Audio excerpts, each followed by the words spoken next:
Ano sinasabi na, oh?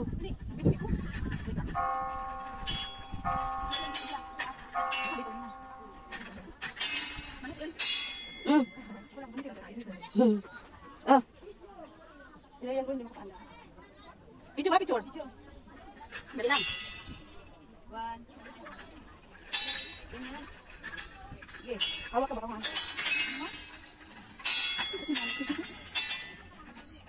exercise na nila dito. Ate, kalito lang.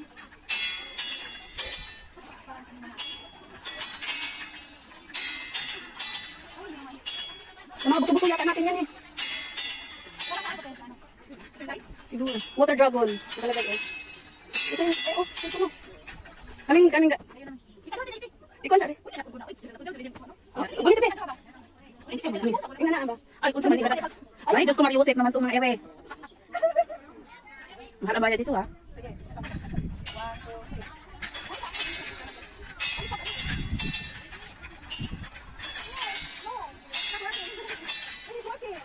Baliktad. Ay, kamu na daw. Kasi. Hindi pa naman. Talaga sa tinilian eh. Thank you. Nahirapan ako sa dalawang ito.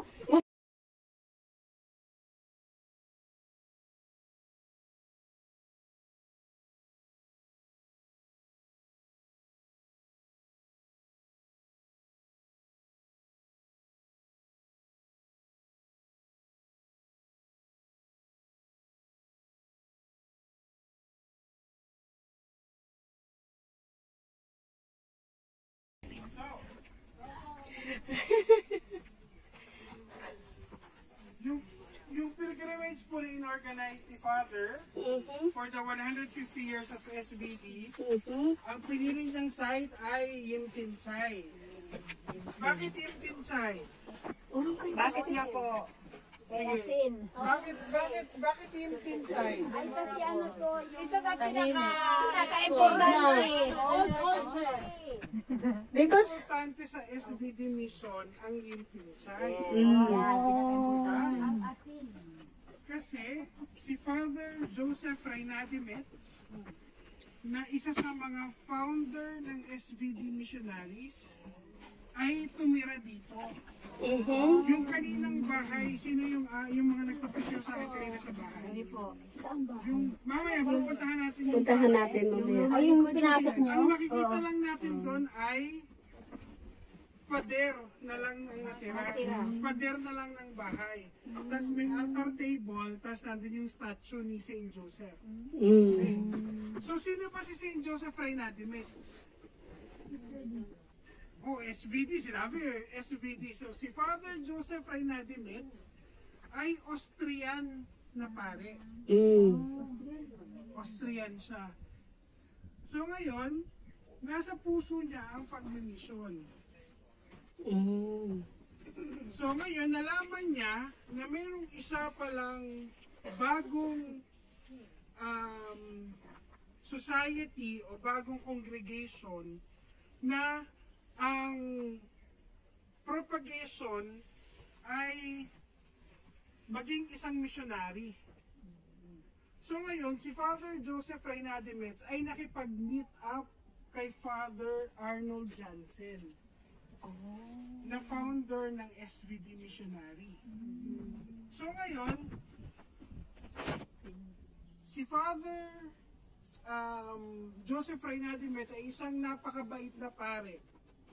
Gustong-gusto ng obispo na sumama sa SVD mission. So napunta siya ngayon sa Germany. Nakipag-meet up siya kay sino? Sino yung isa sinabi ko kanina? Jansen. Kay Father Arnold Jansen. Ngayon, paano siya napunta ng China? Because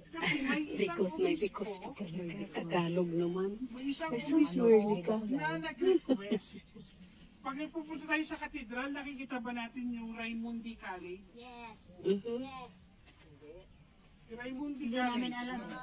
Yung Raimundi ngayon, siya si Bishop Raimundi na nag-request na isang missionaries pumunta sa China.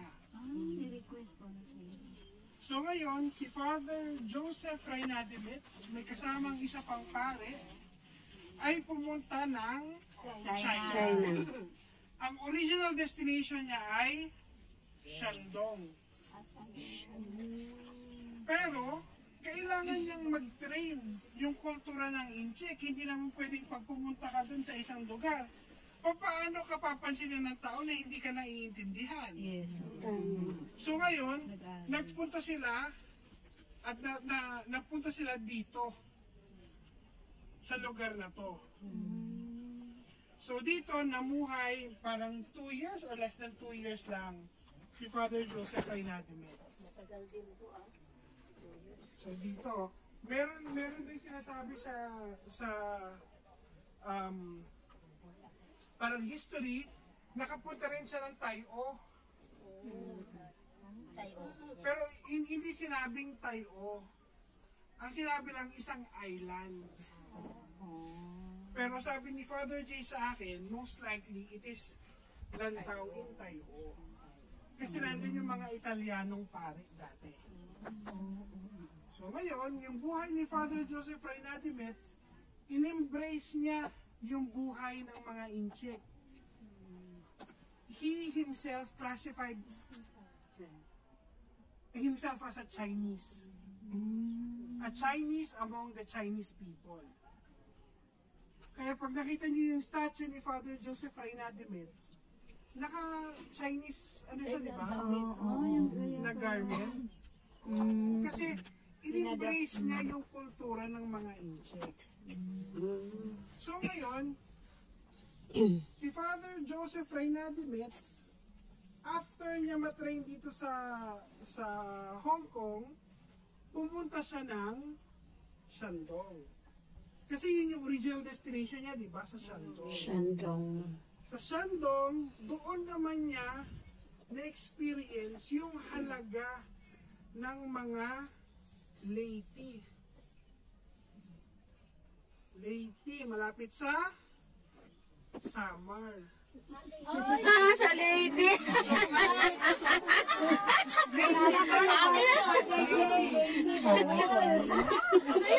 Late tayo. Leyte tayo! Akala ko na nakinig niya ako ng sigado. Kaya nga bakit nagpunta ng lady.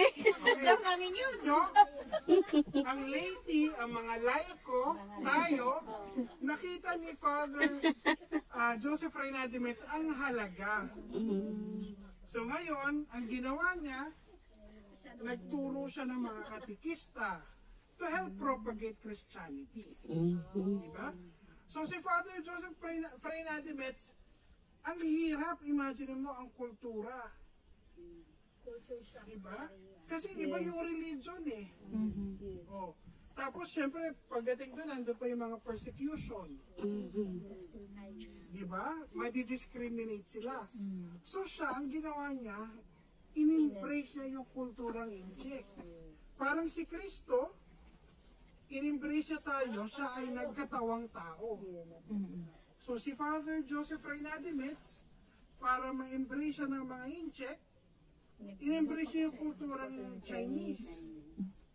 And it flourished. Diba? It made a difference. So, si Father Joseph Reynadimitz, nagkasakit. Nagkaroon siya ng TB. So ngayon, kahit na may sakit siya, puspos pa rin yung kanyang misyon. Pero yung kanyang mga kasamang pari at yung kanyang obispo, pinapunta siya ng Japan para makapagpahinga. So from Shandong, napunta siya for a short while sa Japan. Tapos bumalik ulit siya ng Shandong nung medyo okay na siya. At tinuloy niya yung kanyang misyon.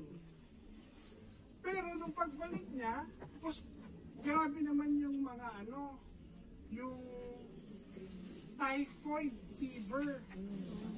Kumbaga parang yun yung endemic dun sa lugar.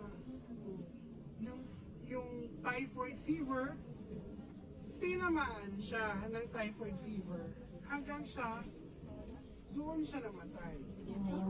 So siya, ang request niya, ililibing siya sa China. That's why yung body ni Joseph Reynadimetz ay inilibing sa 12 station. Ano ba yung 12 station ng Stations of the Cross? Yan, sige, tignan natin. 12 station ng Stations of the Cross. Jesus died on the cross. Diba dun sa 12 station, doon sa lugar niya sa Shandong, doon nakalibing si Father Joseph Reynadimetz. So, sabi nga ni Father Joseph Reynadimetz, in order for us to help and evangelize people, ano yung kailangan natin? Sige, ano yung kailangan natin? Magdasal. Ano yung root ng sacrifice? Adapt ng culture. Para mas ma-understand natin ang mga tao. Yakapin yung Sabi ni Father Joseph, the language that all people understand is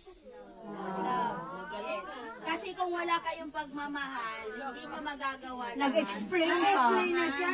Explain na, nag-explain. Nag-explain pa. so, may masasagot tayo sa quiz mamaya kay Father, ha? More. Ngayon, puntahan natin yung bahay ni Father Joseph. Tara. Para actual. Go! Marami kaming dalagi. Vlogger na kami. Game daw, marami dalaw. Tulong sa Hindi nagasgas. Hindi nagasgas.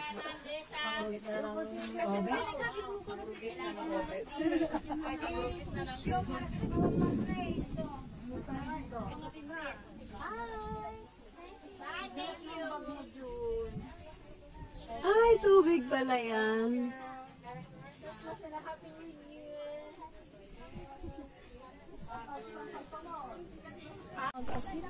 Try na lang, walang tubig. Wala, sexy na. Salsi. Yan ba yung gagawing asin? Yan? Ay, sa kabila. Akala ko. Ibig sabihin pala, kung yan, hindi na tayo ikain ng asin nila. Ha?